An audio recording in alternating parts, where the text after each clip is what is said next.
ሰላም ሰላም ኣብ መላእ ዓለም ዘለኹም ክቡራት ኣሕዋት ሰላም እግዚኣብሔር ምሳኹም ይኹን። ናይ ሎሚ መዓልቲ ብሓንሳብ ኬና ንሰርሖ እምበኣር ክትፈትውዎ ተስፋ እንዳገበርኩ ቅድሚ ንኦም ባለይ ግን እቶም ሓደሽቲ ዘለኹም ላይክ ሳብስክራይብ ኮመንት እንዳገበርኩም ናይ ቻነል ቤተሰብ ክትኮኑ ብክብሪ ዕድመኩም። እቶም ምሳይ ፀናሕኩም ከዓ ከም ቀደምኩም ምትብባዕኹም ኣይፈልየኒ። እዚ ቪድዮ ብላይክ ጀምርዎ።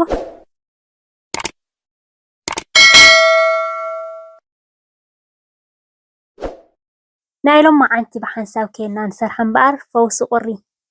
ሕጂ መቸም ናይ ቁሪ ግዜ ኢና ዘለና። ኣዝያ ፅብቕቲ ናይ ኣልመንድ ገዓት ጥዕና ዘለዋ ገዓት ብሓንሳብ ኬና ክንሰርሕ ኢና። እዚ እትሪእዎ ዘለኹም ኣልመድ ሓርጭ ማለት እዩ። ማንድልካ ይበሃል በዚ ናይዛ ዓዲ።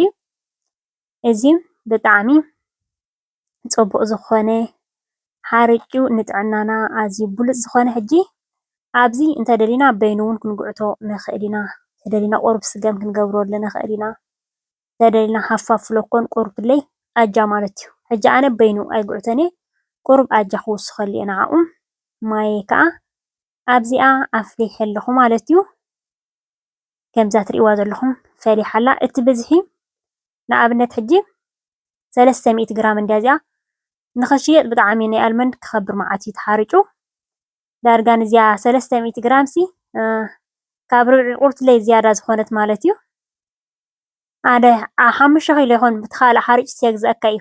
ግን ሓደ ሓደ ግዜ ከዓ ሕልፍ እንዳበልና ከምዚ ክንምገብ ከለና ፅቡቅ እዩ ማለት እዩ። ሕጂ ክንደይ ተጠቂመ ዘለኹ ኣብዚ ፍርቂ ኣልመንድ ፍርቂ ከዓ ሃፋፍ ሎኮን ኣጃ ማለት እዩ። እቲ ኣጃ ጥሒነዮ ማሽን ገይረ ፍርቂ ገይረ ከዓ ኣቢለዮ ማለት እዩ። ካብቲ ፍርቂ ገይረ ከም እትሪእዎ ዘለኹም ጌርና ሕጂ ግዕት ክነብሎ ኢና። በይኑ ናይ ኣጃ ገዓት ከዓ ብጣዕሚ ፅቡቅ እዩ። በሊዕኻዮ ኣየብለካን እዩ ኣየጥምየካን እዩ። ብጣዕሚ እዩ ዝሕዘካ። እንደገና ከዓ ኣዝዩ ብሉፅ ዝኾነ እዩ ንጥዕናና ማለት እዩ። ሕጂ ማይ ክእቱ መዓት እዩ። ማይ ፍሉሕ ከነዳሎ ክንክእል ኣለና። በዚ ማይ ፍሉሕ እንዳገበርና ጥብ እንዳበልና ከዓ ፅቡቅ ጌርና ግዕት ክነብላ ኢና። ሕጂ ወይ ከዓ እንታይ ከዓ ክንገብር ኣለና ከምዚ ንኣብነት ምሽ ብብዝሒ ጌርና ናይ ገዓት ሓሪጭ ምሽ ክሳብ 6 ወርሒ ዝኸውን ገለ ነዳሊ ኢና። ናብኡ ከዓ ሓደ 3-4 ዝኸውን ናብቲ ዝተፈላለዩ ሓሪጭ ካፍቲ ነዳሉ ከዓ ካብዚ ከዓ ክንሓውሰሉ ንኽእል ኢና ማለት እዩ።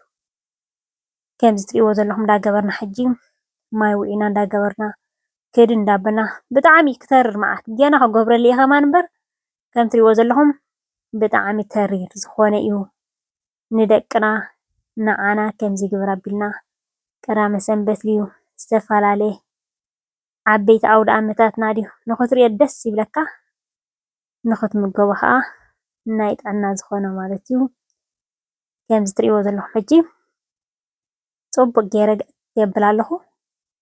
ገና ማይ ክንውስኸሉ ኢና። ከም ዝበልኩኩም ዋላ እቲ ኣጃ ማይ ክእቱ መዓት እዩ። ዋላ እቲ ናይ ኣልመንድ ከዓ ማለት እዩ። ኣብዚ ሓቢለ ሕጂ ማይ ገይረላ ኣለኹ። ከይድን ነቢልና ከዓ ሓንሳብ ከዓ ኣሽሉቕ ክነብላ ኢና። ብድሕሪ እዚኣ ማይ ምስ ገበርና ግን ከኣኽሎ እዩ። ምክንያቱ ክንሪኦ ኢና ርኢና ኢና ንገብሮ። ከምዚ ተሪር ተገዲፍናዮ ቀልጢፍ እዩ ስቲ ዝብል ማለት ልምልም ዝበለ ተጌርናዮ ግን ዳሕራይ ንክንበልዖ ከለና ወለል ወለል ወለል ዝበለት ገዓት ትኾነልና። ሓደ ደቂቕ ክኸውን ክድን ኣቢልና ከዓ ሕጂ ከም እትሪእዎ ዘለኹም ሽሉቕ ኢሉ ተሰማሚዑልና ኣሎ ማለት እዩ። ክቡራት ኣሕዋተይ ነዚ መዓልታዊ ሒዘልኩም ዝመፅእ ቪድዮታት ላይክ ምግባር ኣይትረስዑ ኢኹም። እዞም ኣሕዋተይ ማዓረይ ላይክ ተጌርኩም ፅቡቅ ዝበልክዎ ሒዘ ንክመፅእ ይተባባዕ። ከምቲ እትጥቀምሉ ዘለኹም ከዓ ኣነ ከዓ የብል ማለት እዩ። ሕጂ ከምዚኣ ጌርና ግዕት ኣቢልና ኣብዚ ሕጂ ኣብ ናይ ግዜ ስዕረት ሕጂ ናይ ፆም ግዜ እንዲና ዘለና ኣብ ናይ ግዜ ስዕረት ብጠስሚ ጌርና ከዓ ንጉዕቶ ኢና ማለት እዩ። ጠስሚ እንጥም ነብለላ ግዕት እንተይብልና ምስ ወዳእና ብጠስሚ ጌርና ከዓ ሽዑ ግዕት ነብሎ ማለት እዩ ከምቲ ልሙድ። ሕጂ ግን ዝኾነ ኣይገብርን እየ። ዝኾነ ጠስሚ ድዩ ዝኾነ ዋላ ዘይቲ ድዩ ኣይገብረሉን እየ። ኖርማል ኣብ ኣኸላ ጊዒተ ክውድ እየ። ሕጂ ወለል ዝበለት ኮይና ኣላ። ሕጂ ምልስላሳ ከም እትሪእዋ ዘለኹም ገዓተይ ሸሊቓትለይ ገዓተይ ገዓት ናይ ሓማውቲ ኮይና ኣላ ማለት እዩ። ሓደ ግዜ ምስ ናይ ስገም ገይረ ከዓ ይሰርሖ እየ ብጣዕሚ እንታይ ዝበሃል እያ ማለት እዩ ፅብቕቲ እያ ትመፀልና ብሓርጭ ናይ ስገም ከዓ ሕጂ እምበኣር ኣብዚኣ መትሓዚና ግብረ ኣቢልና ከምዛ ትሪእዎ ዘለኹም ቀዳመ ሰንበት ኢና ንሕና እኳ ኣዳሊናያ ቀዳመ ሰንበት ቁርሲ ማለት እዩ ብጣዕሚ እያ ከዓ ምዚ ሕጂ ዘለናዮ ብርቱዕ ቁሪ ዓማሙቕ ተብለና ማለት እዩ ሕጂ ከምዚ ትሪእዎ ዘለኹም ኣብ ምዕርርር ኣቢልና ኣብዚ እንተደሊና እንጣጢዕ በርበረና ድርፅ ኣቢልና ብንጣጢዕ ክንበልዖ ንኽእል ኢና እንተደሊና ብዘይቲ ናይ ኦሊቭ ኦይል ክንገብር ንኽእል ኢና ሕጂ ኣብቲ መትሓዚ እቲ ውሽጢ ከዓ ፍንጃል ይጥቀም ኣለኹ እንደገና ከዓ ዘይቲ ኦሊቭ ኦይል ከዓ ይጥቀም ኣለኹ ማለት እዩ ሕጂ እዚ ዘይቲ ብዝሓለፈ ኸማነ ሪኢኩም ነይረ ኣብ ኩባያ ግብረ ኣቢልና ቆርብት ለይሰሰግ ወይ ፍረሽ ወይ ዝነቐፀ ሰሰግ ኮረሪማ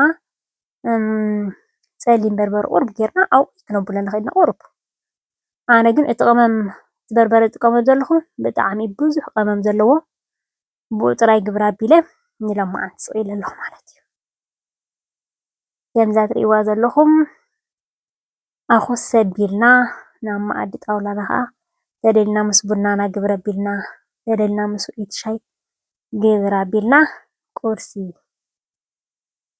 ከምዛ ትሪእዋ ዘለኹም ኣዝያ ንኽትሪእያ ደስ ዝብለካ ንኽትበልዓ ከዓ ጥዕምቲ ጥራይ ዘይኮነ ከዓ ካብዚ ሓሩጫት ውፅእ ኢልና ካብ ናይ ፊኖ ዶ ካብ ገለመለ ብጣዕሚ ፅብቕቲ ማለት እዩ ከምዚ ጌርና ከዓ ኣፅብብቕ ነብላ ዓይንሲ እንታይ ዝበሃል እንታይ ድራር ከምዚ ግብረ ኣቢልና ብፍላይ ቆልዑ እንተልዮምና ካብ ተደጋጋሚ ጌርና ነቕርበሎም ንእሽተይ ዲብ ኮር ተገይርናላ ከምዚ ካልእ ነገር ኮይኑ ይስምዖም ደስ ኢልዎም ከዓ ይምገቡ ማለት እዩ